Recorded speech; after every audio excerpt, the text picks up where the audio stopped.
Hello and welcome to another exciting video here in Mathland. Today we're going to talk about graphs of exponential functions. Okay, so this is a typical way to see an exponential function. We have y equals a to the x.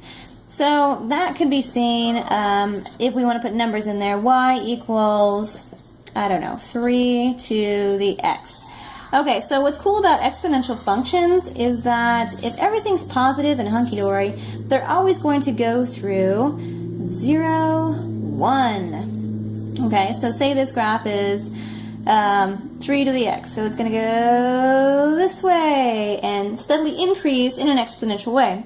Now, if we changed the base here and we did something like y equals 4x, the larger the number of the base, the larger the increase, or the quicker the increase will be. So it's going to be even steeper than y to the 3x, okay?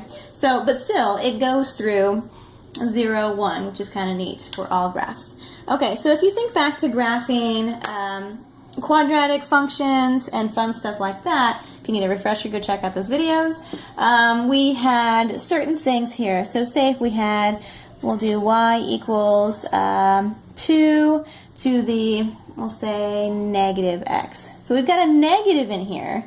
So that graph is going to be a little different. So remember, when it was in with the x, we reflected it over the y-axis. Because remember, the stuff in with the x were going to be opposite as what we thought they were. So if the negative is in with the x, it reflects over the y-axis. So very similar to how we looked at it with the quadratic functions. So it still goes through,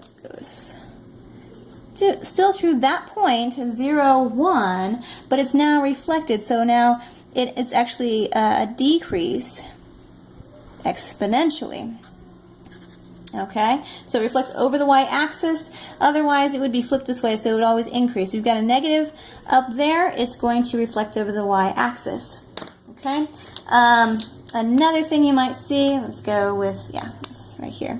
Y equals, let's say, a negative 2 to the x. So now what does this do? I've got a negative coefficient here with my function. So when I've got that, it's going to flip over the x-axis, just like when we had y equals negative x squared. It flipped over the x-axis. So from our parent graph here, it's going to flip over the x-axis. It's now going to decrease this way. So now our intersection for the y-axis is going to be 0, negative 1. Okay, and it just flips over. So it's just like this one, and it flips over. So it still starts close to the x-axis there, and it decreases that way. Okay, so this reflects, so this, if you have a negative out here, it reflects over x-axis. Okay, now let's see what else we've got here. If we've got some other numbers going on here, let's say y equals 3 to the x plus 1. Now remember what happens when we have a number with the x. If it's in with the x, just like the quadratics, it's going to do a horizontal shift. So for this one, I'm going to look at my parent graph. It goes up, it goes through 0, 1, but now I'm going to shift it. And remember, it's in with the x, so it's going to go the opposite direction of where we would think. So it's actually going to move to the left 1 unit. So let's go ahead and do that. So this would be a typical, this would be 0, 1, 0, 1, where it should cross it if it was the parent graph here, but we've got to shift to the left. So now that point is here, so it is negative 1, oops, sorry, negative 1, 1. It shifts 1 unit over there, and now that is going to move the graph 1 unit over that way, over to the left. Okay, so let's try something else. Let's go with y equals, let's say 3x minus 2. Okay, so now I've got another number hanging out here, just like the quadratics, This number is independent of the x. It's not in with the x anywhere.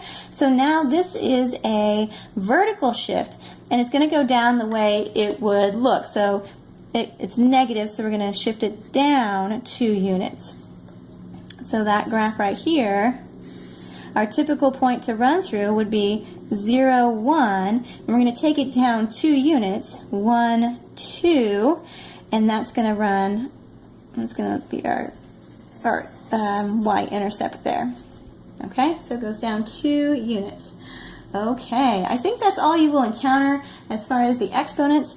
Remember, this point is key. It's a 0, 1, and they all run through that point, except if they have a negative or another number for a horizontal or vertical shift. But that's it. Enjoy.